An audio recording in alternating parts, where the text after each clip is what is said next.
اصلا یه جوری دیگه است دختر. به خدا زمین تا آسمون با پسر فرق میکنه. به امام حسین از خراب دیگه بیزارم، در و دیوارشم زشته، عاشق بازارم اینجا کوچه و بازارشم زشته. هر شب گریه کردی منم یا حاجت دارم. خب تو میدونی چقدر پیراهن گلدار و دوست دارم، توی بازار پیراهن دیدم ولی گلدارشم زشته. چقدر نامردن اینجا،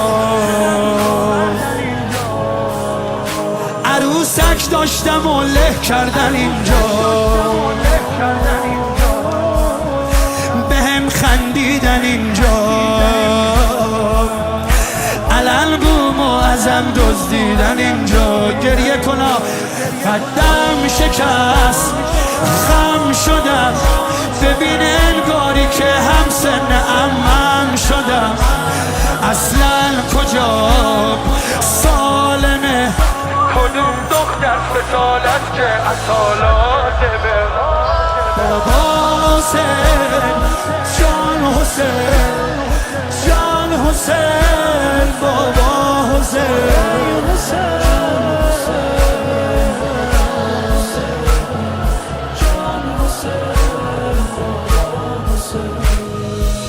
این که پیرم کردن آخر واسه هم دردی فقط خوبه،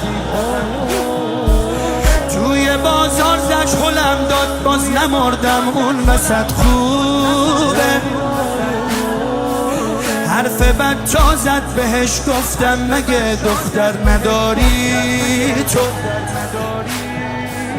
با لگد هم زد همین جا رو که دور بودم ازت. خوب همه جلادن اینجا،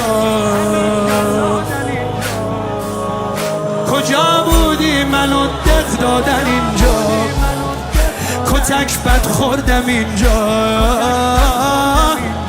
اگه عمم نبود میمردم اینجا. آخ کش منو زجر بد، لگد میزد لگد میزد لگد، هی لگد شد باعث لکنتم، جای انگشترش افتاده رو. بیا تو آغوشم بابای منی،